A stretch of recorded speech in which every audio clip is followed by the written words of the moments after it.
Thank you very much. Director Kornze, first of all, I'd like to thank you for listening to me and some other members of this committee in regards to the merger potential of Arizona and New Mexico. That would have been a disaster. So we really appreciated your September 11th, 2015 letter that said that that would not go through. So thank you.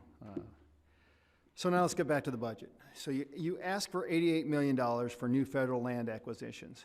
Now only 17% of land is held privately in Arizona, and it's even worse in Nevada.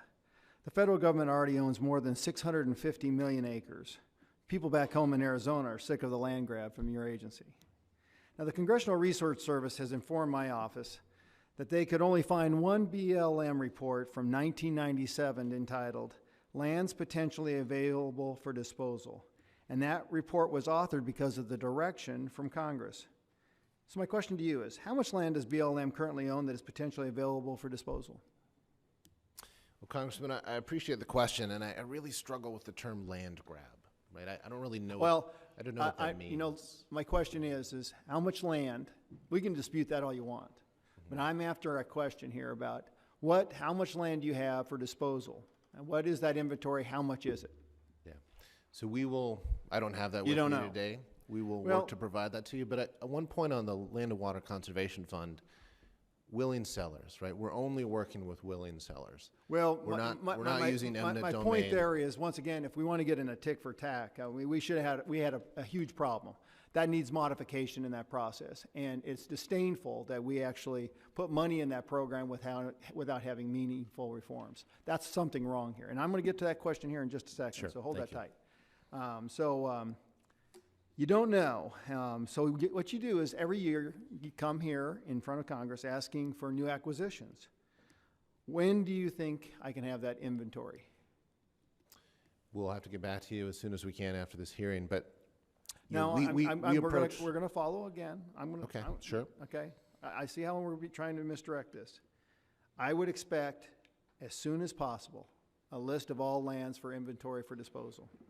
If this is a two-way street, and it should be a two-way street, okay?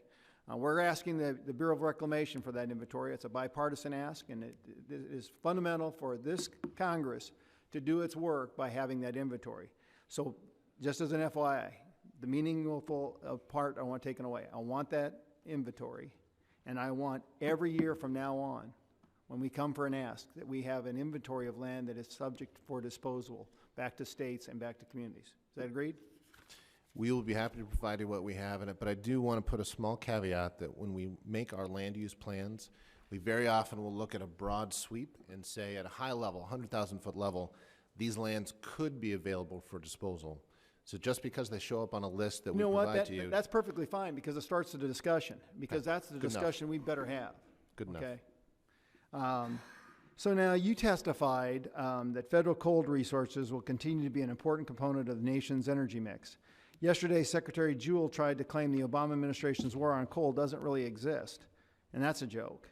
If you were all really concerned about taxpayers receiving a fair return for the sale of coal, as you stated in your testimony, then your administration wouldn't have blocked all new coal leases on federal lands by executive order.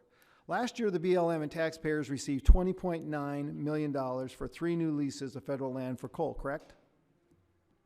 Well, on your point about we're not blocking all lease sales. Okay, let's go back to my question. My question to you was, we need to stay focused. Taxpayers received $20.9 million for 3 new leases last year. True or false? That sounds accurate. Okay. And what will be the return for new leases this year?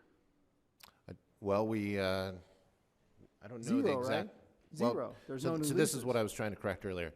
Is we are not blocking all new lease sales. So there is a long list. Okay, so what's the number then?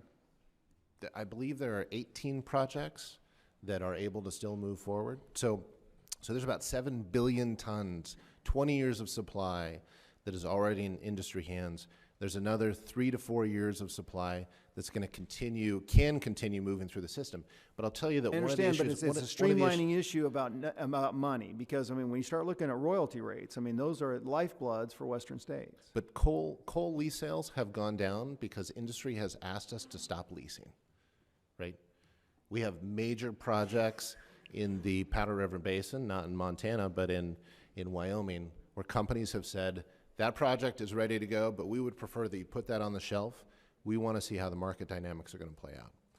So we have billion. I would absolutely give that to you, in that aspect. But it's been kind of a lot of the forces coming out of this administration in regards to the war on coal. I mean, when you don't have a marketplace, and how many coal plants have actually closed their doors over the last several years. So absolutely, the market forces, but they're being driven by this administration saying, listen, we're predisposing one energy source or several other sources over a predominantly past one. I mean, I would think natural gas is probably the biggest competitor to coal. I think that's just a matter of the market forces that came from within. This administration never piloted natural gas. I'm sorry.